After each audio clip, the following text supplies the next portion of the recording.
Shajapur Kheda border को अभी 134 दिन हो गए हैं 13 दिसंबर से लगातार, और इस अभूतपूर्व और ऐतिहासिक किसान आंदोलन को 5 महीने होने जा रहे हैं। इस देश की सरकार ने हर तरह से इस किसान आंदोलन को बदनाम करने की कोशिश की, हर साजिश से दमन करने की कोशिश की, सबका मुकाबला किया है। और जहां तक कोरोना महामारी की दूसरी लहर का सवाल है, निश्चित रूप से शाजापुर खेड़ा बॉर्डर में तमाम किसान मजदूर नौजवान साथी हैं, उनकी तमाम गाइडलाइनों का हम पालन करेंगे, किसी भी तरह से इस महामारी से भी लड़ेंगे और देश की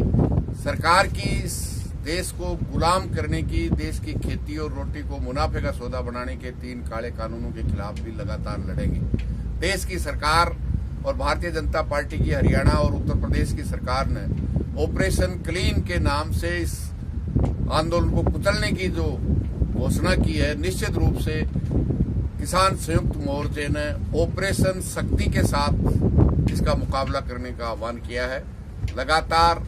इस देश की सरकार को 1.5 साल से कोरोना महामारी के बाद भी जिस तरह की अफरा तफरी अभी मची हुई है, ऑक्सीजन के बिना एक तरफ अस्पतालों में लोग दम तोड़ रहे हैं और दूसरी तरफ वही ऑक्सीजन फैक्ट्रियों में काम आ रही है। इस देश की सरकार ने इस 1.5 साल में न अस्पतालों का इंतजाम किया, न वेंटिलेटर का किया, और अराजक स्थिति यह है, इस देश की जनता का हत्यारा इस देश की सरकार और देश का प्रधानमंत्री है, जो इस कोरोना की भयंकर दूसरी दौर में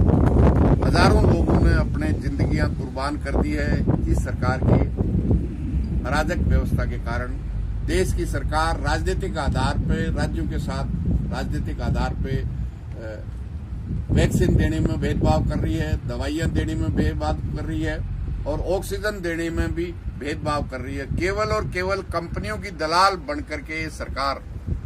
देश में शासन चलाना चाहती है, जबकि देश की जनता से वोट लेकर चुनी गई है, झूठे वायदे करके चुनी गई है। आज इस देश की जनता सब समझ चुकी है कि केवल अंबानी अडानी की सरकार है, उनके लिए काम करती है, उनके मुनाफे के लिए काम करती है। और जिस तरह से कोरोना महामारी की दूसरी लहर के बाद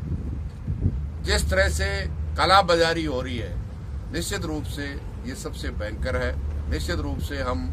कोरोना महामारी के गाइडलाइन को फॉलो करते हुए ये मोर्चा इसी तरह से जारी रहेगा और कोरोना गाइडलाइन का पालन करते हुए शाजापुर खेड़ा बॉर्डर में जो आम सभा होती थी उसको पिछले 1 हफ्ते से हमने बंद कर दिया है। किसी भी तरह से कोरोना महामारी से भी मुकाबला करेंगे, कोरोना से भी जीत हासिल करेंगे और देश की सरकार से भी जीत हासिल करेंगे। निश्चित रूप से